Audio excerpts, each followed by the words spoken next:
প্রশ্নকারী প্রশ্ন করেছেন, মাহরাম ছাড়া সফরের দূরত্বে অবস্থান মেয়েদের জন্য জায়েজ কিনা যদি সে নিরুপায় হয়, অর্থাৎ তার পর্যাপ্ত মাহরাম নেই কিংবা থাকলেও এ বিষয়ে বুঝদার নয়, এরকম পরিস্থিতিতে ওই মেয়ের জন্য করণীয় কি?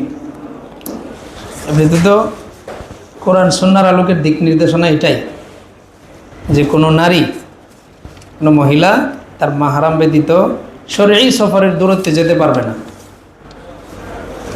এটা সুযোগ নাই। কিন্তু যদি এটা আনুমানিক আমাদের কিলোমিটার হিসেবে 78 কিলো আর একটু কম বেশ হয় আর কি, কিলোমিটার এমনটা হবে। আর এর কাছাকাছি দূরত্ব যদি হয় তাহলে প্রয়োজন সাপেক্ষে মাহরাম ছাড়া যেতে পারবেন। কিন্তু গেলেও এক্ষেত্রে তার বিধিনিষেধগুলো মানতে হবে, পর্দা লঙ্ঘন করা যাবে না, আরও যে সমস্ত নিষেধাজ্ঞাগুলো সেগুলোকে মানতে হবে অবশ্যই। এখন একটা কথা আসছে, যদি নিরুপায় হয়, নিরুপায় হলো, নিরুপায় কেন হলো এটা একটু দেখার বিষয় আছে।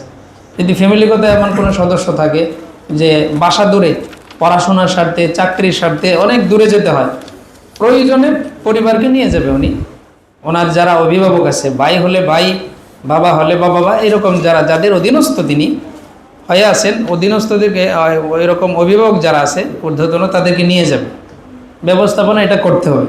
একান্ত যদি নিরুপায় হয়ে যায়, যে কোনো ব্যবস্থাই নেই, বাবা নাই বা দায়িত্বশীল কোনো ভাই নাই, এমন যদি উপায়হীন হয় কোনো একটা মানুষ, তাহলে তো তার জন্য যথাসম্ভব ইসলামের বিধানগুলো মেনে উনি যেতে পারবেন, চলতে পারবেন, অসুবিধা নেই। আর যদি কোনো এরকম থাকে দায়িত্বশীল, তাহলে একাকী যাওয়ার কোনো সুযোগ নেই, থাকারও সুযোগ নেই।